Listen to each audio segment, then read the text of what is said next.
Dobrodošli v novem delu serije Crypto Market za začetnike in danes je to probably zadnji del te serije, tako da sem se v bistvu odločil, da bomo naredili en Bybit tutorial, zato da bo se lahko uporabljalo to vaše nove pridobljene znanje in dejansko začeli tradati. Za tiste, ki ne veste, jaz tradam na Bybit platformi. Meni se zdi to v bistvu najboljša platforma za tradanje kriptota. Fee so dosti v redu in pa liquidity je po mojem na Bybitu najboljši. Na kakšnih drugih exchangih, kot so Binance, sem imel že v preteklosti malo težav, ampak ko sem switchal na Bybit, moram reči, da nisem imel še nobenih pritožb, no, tako da spodaj bomo imela link za Bybit in to je affiliate link, tako da če ga nočete uporabljati, lahko greste samo na bybit.com, ampak s tem linkom od spodaj v bistvu dobite še ene dodatne ugodnosti, tako da si pogledajte, no, spodaj je link. No, in ko kliknete na tisti link spodaj in si naredite pol account, v bistvu pridete na tale page. Se pravi, to je ta nek Bybit homepage, kjer imate vse, vidite, lahko kupujete kripto, kle lahko bavite kripto, ampak nas v bistvu zanima tele derivativsi, se pravi v bistvu Bitcoin futuresi. In se pravi, kliknili boste kle na derivatives in imate kle v bistvu več različnih opcij, kot so USDT futuresi, USDC futuresi, pa USDC options in pa inverse contracts. Jaz najrajši tradam USDT futurese, v bistvu pridete na eno takole stran. In verjamem, da nekomu, ki prvič to vidi, vas mogoče malo zmede tole, ampak je v bistvu dosti easy enkrat, ko razumeš pač. Se pravi, prvo kot prvo, tukaj si izberete asset, ki ga v bistvu tradate. V tem primeru pri meni je to BTC proti USDT-ju. Imate pa kle pač ful različnih kriptovalut. Tukaj lahko bolj tudi switchate med USDT futuresi, USDC futuresi pa to. In no, kako se odpre pol pozicija? Se pravi, to imate v bistvu na tejle strani, desni strani tukaj in v bistvu, kakor vidite, imate kle, lahko odprete limit order pa market order. No, najprej si pa morate v bistvu klele zgor zbrati, kakšen leverage boste uporabljali. In tukaj, kakor vidite, si lahko zbirate med cross leverageom pa isolated leverageom. In razlika je v bistvu, da pri isolated leverageu vi v bistvu date kot collateral samo ta cash, ki ste z njim odprli pozicijo. Se pravi, če recimo odprete pozicijo za 100 evrov, naprimer, lahko v tem primeru izgubite samo 100 evrov. Če se vam likvidira position, izgubite samo 100 evrov, oziroma če si v času, ko imate odprto pozicijo, nižate stop loss, se pravi, v tem primeru dodate več casha kot collateral za pozicijo, izgubite pa lahko samo to. Pri cross marginu pa v bistvu vi uporabljate svoj celoten account za collateral, se pravi pri vašem positionu. Torej, pri cross leverageu bo dosti nižji liquidation price, zato ker v bistvu, če hita cena ta vaš liquidation price, boste izgubili v svoj account. Tako da, ko uporabljate cross leverage, bodite pametni, zato ker tukaj se v bistvu hitro izgubi zelo veliko casha. No, in potem imamo tukaj limit order pa market order. Se pravi, pri market orderju, v bistvu, ko odprete market order, se vam pozicija pol odpre pri najboljši možni ceni. Torej, kakor vidite, klele imate nek order book in v bistvu tukaj so cene, za katere folk prodaja Bitcoin, pa za katere folk pa za katere folk kupuje Bitcoin. Torej, če bi vi recimo hotel odpreti market order, tukaj le morate dati quantity v BTC-u, v tem primeru recimo, če bi hotel 0,1 BTC-a in bi kliknili open long, bi se vam order filil pri tej ceni 16,806 oziroma pri najboljši ceni, ki je za to ceno, oziroma pri najboljši naslednji ceni, če tukaj ne bi bilo dosti bitcoina za vas pač. Se pravi, fora market orderja je v bistvu, da se vam pač order takoj executa in v bistvu pri tej ceni, ki je trenutna market.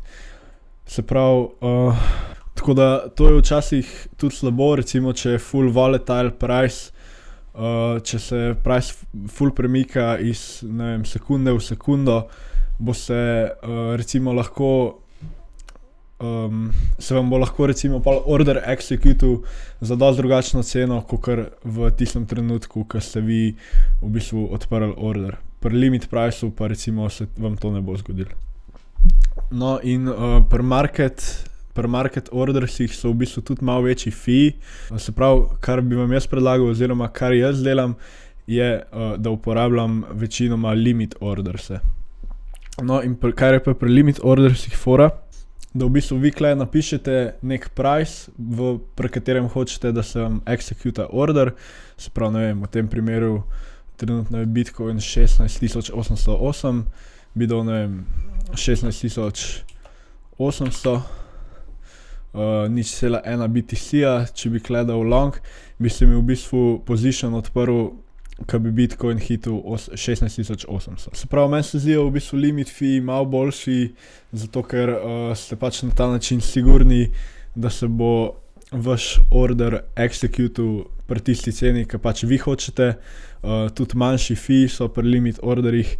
Edini problem, kar pa je, da če cena, se pravi, ne hita tega vašega order pricea, se vam pač order ne bo executal. Edino to je pač problem pri limit order. No, limit order se vam v bistvu executa takoj, samo če date vi boljšo ceno, kakor je trenuten market order. Se pravi, če bi dal jaz tukaj, ne vem, ceno 16,820, pa probo longat, bi se mi v bistvu order executal pri tej ceni, kot je zdaj. Zato, ker je v bistvu nižja, ker je to boljša cena zame, ne. No, in to se v bistvu zgodi, se vam pol tudi chargejo market order fee, se pravi, kakor da bi naredili market order, razen, če boste v bistvu klele označili post only, se pravi, v tem primeru se vam bo pa order, ne glede na vse, se pravi, executal pri tej ceni, ki se jo tukaj napisali, in boste tudi plačali limit order fee. Ok, če si pogledamo zdaj še, kaj rabite vedeti v bistvu na tejle platformi. Tukaj od spodaj boste imeli v bistvu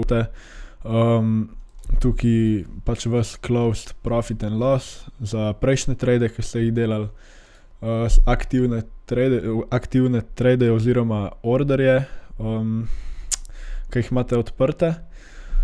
Pol conditional orderje, to so v bistvu tukaj imate še en section poleg limit pa market, še conditional, ampak tega jaz ne uporabljam in tudi ostalim ne svetujem, da uporabljate, tako da sploh ne bom razlagal. Se pravi, field orders, tukaj imate vse orderje, ki so se vam executali kadarkoli v zgodovini, in pa order history so pa v bistvu vsi orderji, tudi tisti, ki niso bili field, se pravi, recimo limit order, ki pač ni hitil te cene. Pol pri positionsih vam bo tukaj pisal, ker kontrakt je, v tem primeru bi bil to BTC USDT, se pravi quantity, koliko kontraktov imate, value, se pravi samo vrednost vaše pozicije, entry price, ki ste ga kupili, mark price je, ki je pač v tistem trenutku price, liquidation price vam bo povedal, pri kateri ceni se bo vaša pozicija likvidirala, se pravi avtomatsko zaprla. To je v primeru, da uporabljate margin, ampak ja, v bistvu, če uporabljate pravilen risk management, se vam ne bi smel priti do liquidationa. Position margin, Position margin vam v bistvu pove vaš začeten margin in pa tudi fije, ki jih boste plačali na tem tradu. Unrealized profit and loss vam bo v bistvu, preden boste zaprli trade, vam bo kle pisalo, koliko ste v profitu oziroma izgubi. Realized profit and loss je pol, ko zaprete.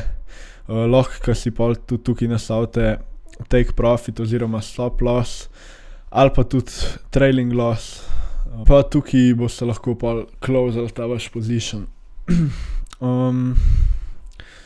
Če si pogledamo, kle na Bybitu imate še v bistvu integrated trading view, se pravi, lahko načeloma tudi kle uporabljate na teh chartih trading view, ampak meni je v bistvu lažje posebej delati na trading view analizo, pa pol v bistvu samo executed orderje na Bybitu, pol imate tale depth chart, to je v bistvu samo enake kot order book, samo da je prikazan tako na nekom takmu chartu, malo bolj zanimiv mogoče. In pa ja, tukaj imate pol še order book, ki vam pa v bistvu pokaže samo buyerje pa sellerje, se pravi, kle levo imamo, levo imamo buyerje, desno imamo sellerje in rad bi sam rekel, da pri order booku v bistvu kaže samo limit orderse, pri market orderse se kle ne kaže, zato ker se v bistvu takoj executajo. Če hočete videti v bistvu tudi market orderje, morate dati kle recent trade, tukaj pa so v bistvu vsi. No in pa kle zgor imate še funding rate, to je pa v bistvu, se pravi, tukaj vidite en countdown, vsakič, ko se to izteče, se pravi, vi ali morate plačati, ali pa ste v bistvu vi plačani. Da zdaj to razložim. Če je tukaj pozitivna številka, se pravi, tako kot je zdajle na primer, in imate vi odprt long, v bistvu morate plačati shorterjem. Se pravi, plačate vas position krat ta številka, kar je ful majhna cifra, kakor vidite, in to je vaš fee pol, ki ga morate plačati shorterjem. V primeru pa, da shortate, pa v bistvu vi dobite, pa vi to dobite, a ne. Enak, če je negativna številka, samo da je lih obratno, se pravi, če je negativna številka pa longate, dobite vi ta cash, če je negativna številka pa shortate, morate v bistvu vi plačati ta fee, ki ga pol dobijo tisti, ki longajo. To je bilo to za ta quick Bybit tutorial, po mojem, da zdaj po tem videu bi mogli v bistvu vedeti vse, da začnete tradati. Če vas še kaj zanima, nama napišite, ne vem, na IG ali pa Discord in ja, to je to za ta video.